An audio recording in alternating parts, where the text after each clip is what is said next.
Hey guys, Wyatt Claypool here. As if things couldn't get any worse for Prime Minister Justin Trudeau and his Liberal government in the midst of this leadership crisis, the Cloverdale-Langley City by-election happened last night, and I would argue it is the most humiliating by-election loss for any incumbent government in Canadian history.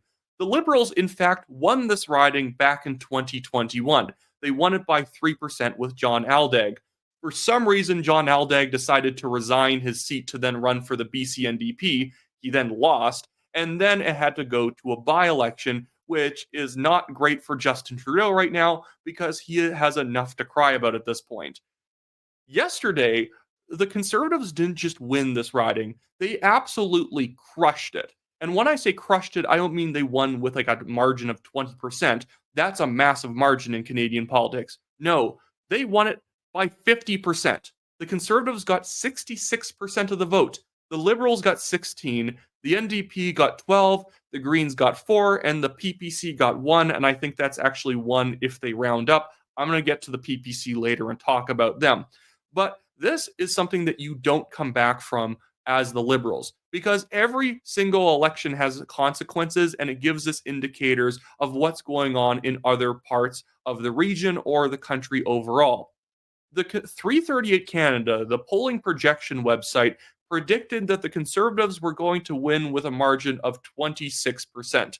And although by-elections are a little bit harder to predict in terms of turnout and who people are going to be voting for, it's not that people were just off in terms of who they thought was going to win. It's that the polls don't matter anymore because the Liberal government is so poorly run that Liberal voters will not come out anymore. Some people are saying, well, it was only 15% turnout. If the turnout was up, it might have been different. Really? All the Liberal voters just forgot to show up? And if it was 30% turnout, things would have been different. No, they weren't. This is demonstrating who's actually motivated because if turnout went up, Conservative turnout would also go up. The Liberals didn't show up because they don't like their own leadership right now, or they started voting Conservative and they're probably not going to stop voting Conservative. This riding demonstrates that the Conservatives can probably compete for any riding they want in British Columbia at this point. They could probably win back Elizabeth May's riding of Saanich in the Gulf Islands. They can probably win Suk Dhaliwal's riding. They can probably win Harjit Sajjan's riding. They can probably win Jagmeet Singh's riding. A 50-point victory means that people don't like anything that's currently going on. People want a seismic shift from liberal to orthodox conservative. They don't want Aaron O'Toole, red Tory conservatives. They want a blue conservative, a dark blue navy conservative. This is something that I think is going to cause either Trudeau to have to prorogue Parliament to try and save himself, or he's going to get thrown out of a window by the Liberal Party at this point. Because even if there's no mechanism to get rid of Trudeau within the Liberal Party, insane, I know the Liberal Party literally does not have a mechanism to get rid of Trudeau, they'll at least probably just start leaving in mass to the point where Trudeau's so humiliated he will be forced to go take his walk in the snow, because this riding is telling every single Liberal incumbent, even if you are all the way on the other side of the country, you are not safe. Even if you're on the island of Montreal and the Conservatives are not competitive there, you can lose to the Bloc, you can lose to the NDP. It can absolutely happen. Yes, Cloverdale-Langley City was an obvious Conservative pickup, but it was supposed to be a pickup of 20 points, not 50. Anyways, let's start talking a little bit more about the Liberal leadership crisis that's currently going on, because some more stuff has happened since I talked about it yesterday, and some of it's impactful, and some of it is the normal waffling of Liberal MPs who know that Trudeau's unpopular, and they're only willing to say the bare minimum, though, about what's currently going on. I'm going to start off with a little bit more of an interesting one, which is Anthony Housefather, one of the people I'd probably classify as one of the most useless MPs in Parliament. Because you could say that Trudeau's obviously the worst MP in Parliament because he's causing all the problems, but Anthony Housefather, as a Liberal MP from Mount Royal, has the capacity to maybe do something good. And he sits there and doesn't do it well. Justin Trudeau is like napalm. His only job is to be destructive. His only function is to be destructive. Anthony Housefather has the capacity to be actually good. He has the capacity to do the right thing, and he constantly chooses to not do it or do it extremely late. So here's an interview with Anthony Housefather on CTV News where he finally says that Justin Trudeau should resign. But interestingly enough, he admits that he wanted Trudeau to resign 2 months ago, but never vocalized it publicly. But before I get into this clip, I'm just going to remind you guys, if you like this channel, make sure you're a subscriber. About 70% of people who watch any of my videos are not actually subscribers. So make sure you are a subscriber and you'll see me pop up in your feed a little bit more often. Strongly about that. Do you think the Prime Minister should resign? Yes. Why? There wasn't even a hesitation there. I remember 2 months ago when there was this mini palace coup against Justin Trudeau and Anthony Housefather was being interviewed, and he was mealy-mouthed about how I know there are people who are upset, but I'm not saying anything. Do you think Trudeau should go? And he says, well, I think we should have conversations about his leadership. But now he'll just say yes. He's almost cutting off the question just to say yes. Do you think the Prime Minister should resign? Yes. Why? I had asked him to do so a couple of months ago. I had written to him. I'd said it at caucus. I think strongly about that. Okay, so Justin Trudeau has lost, what is it, David Schwimmer from Friends or whatever there. And again, Anthony Housefather has been absolutely pathetic because he's been carrying Justin Trudeau's water for the longest time, humiliating himself by ignoring all the rampant anti-Semitism inside the Liberal Party and the support for Hamas. And only now is he finally vocalizing direct opposition to the way Trudeau has been doing things, right when things are all falling apart. Here is Pierre Poilievre's response to the ongoing kind of confidence crisis in Canada, talking about how Trudeau has no mettle to stand up to Donald Trump right now at a time when we have threats of tariffs being placed on us.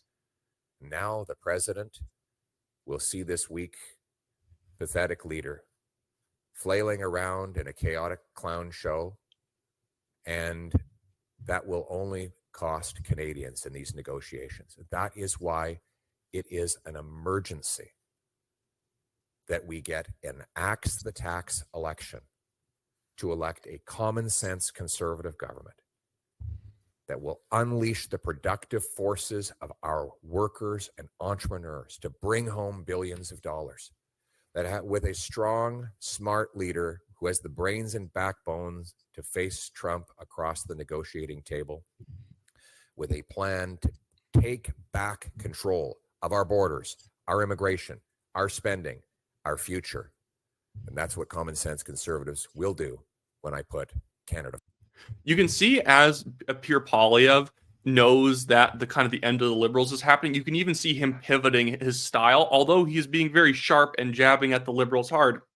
He's also pivoting in style towards a more prime ministerial effect because he's kind of in this transition period between being the opposition leader and now being the prime minister in waiting. I don't think he's going to go soft the way like O'Toole did or Scheer did, where, act prime ministerial, just be soft.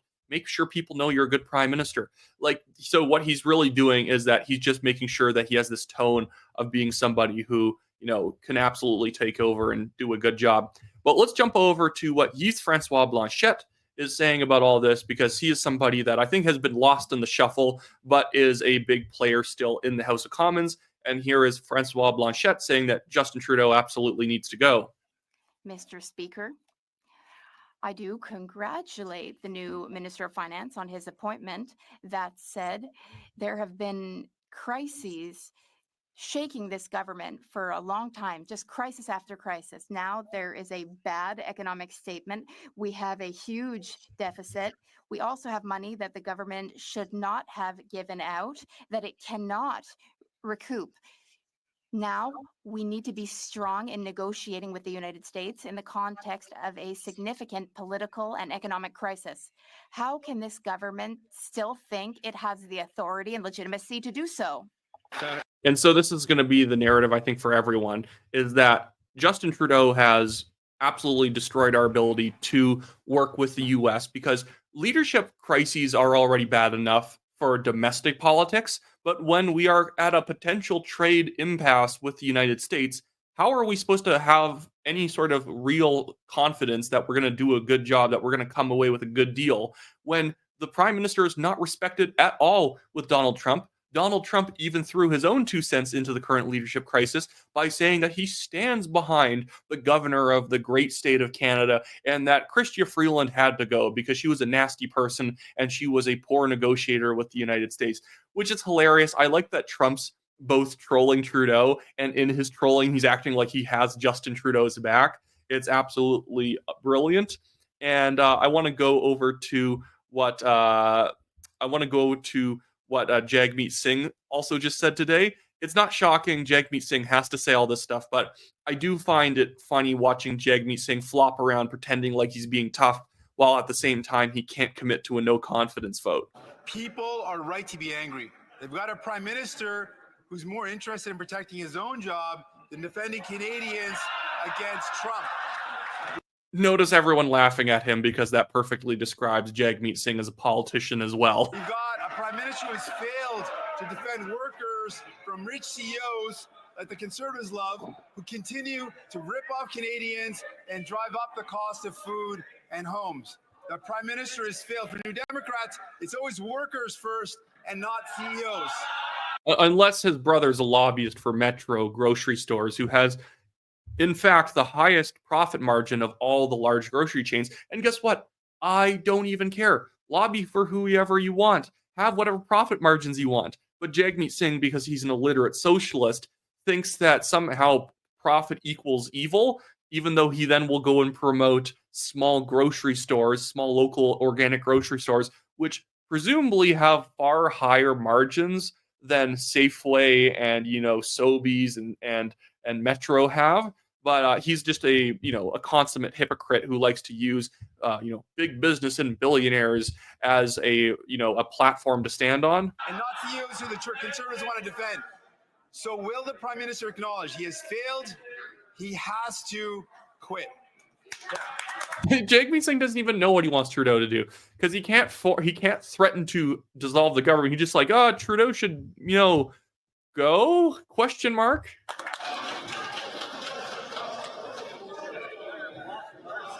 Order, please. The honourable minister, and leader of the government in the House of Commons. Thank you, Mr. Speaker. Mr. Speaker, this House voted in confidence of this government just last week on multiple occasions. Oh yeah, everyone has so much confidence in people. I'm overflowing with confidence right now. I took out a membership for the Liberal Party because I'm so full of confidence in everything that they're doing. I hate this stuff. I remember seeing a Cult MTL, that stupid magazine from Montreal, saying, Pierre Poilievre lost another no confidence vote against the Liberals. This means the Parliament doesn't have confidence in him. And they released another one of those articles like a day before this whole leadership crisis started kicking off. I think I actually have it bookmarked, so I'll show it to you in a second. It's absolutely pathetic. Mr. Speaker, we have important work to do on behalf of Canadians. We have a very important relationship to manage with the United States at a pivotal time, Mr. Speaker, and that is exactly what this government is focused on doing. Thank you, Mr. Speaker. If the Liberals go now, if Justin Trudeau and the Liberals go, who's going to shovel money in the burning barrel? Who's going to do that? It's an institution at this point for us to waste money. It's an achievement. It's a positive achievement that we somehow found a way of blowing past the $40 billion deficit red line and went all the way to $62 billion. And I know there are some people trying to make a big deal about this, and I'm now being serious. I actually don't care that the budget deficit is $62 billion. My problem is that we have a deficit at all. Why do we care if the deficit's $40 billion? That's a good thing. $62 billion, very fiscally irresponsible. It's all fiscally irresponsible. It's just the magnitude of how fiscally irresponsible it was. We should be having surpluses. Or if anything, we should be having paying off the debt. We should be paying off all the future generations debt that they'll have to pay for now by cutting wasteful spending and throwing it all towards debt repayment and giving it back to taxpayers. And not in the way that Trudeau's trying to do it by giving people back $250 checks, which are going to cost several billion just to deliver. Here was Trudeau last night speaking at an event at the Laurier Center, and he is trying to, put on a brave face. And all of this is just so performative. was talking to somebody today, and they're absolutely right that everything that Justin Trudeau has done in his career feels like a skit. Everything just feels like it's some bit that he's doing. He is a drama teacher, in fact, so I guess everything in his life is kind of an act. There is no place I'd rather be than Canada, and it is the absolute privilege of my life to serve as your Prime Minister. Privilege is a good word, because the only reason he has this job is because of his father, who, in fact, was not a very good Prime Minister either.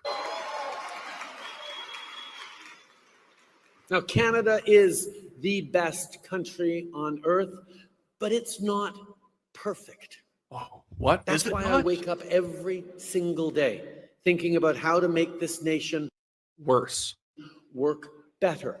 I was close. For all Canadians. That mission to consistently put in the work so that we're living up to our ideals and values, that's at the core of what makes us Liberals. And it's why you show up here, even on the toughest days, as a party. No, stop showing up. Actually, stop showing up. But they're so principled. They're so principled. They keep showing. Stop showing up. Why are you showing up to help this guy? Like, at this point, it's an IQ test. By the way, going back to the Cloverdale-Langley City by-election result, this is a great map that Sharia Teast on Twitter made. And obviously, it's a by-election. There is going to be different formulas of turnout that take place in a general election. But if we were to assume that the swing that took place in Cloverdale-Langley City happened across the country, these are the kind of results that would take place. The Conservatives would win 291 seats, the Bloc would win 40, the NDP would get 2. Wow. The Liberals would get 8 seats, and the Greens would get 2.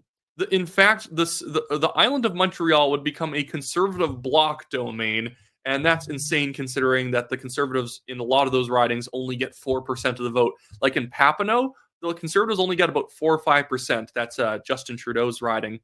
And I guess that's pretty much all we have to talk about there. But I'm going to stick to my promise. We are going to be talking about the PPC.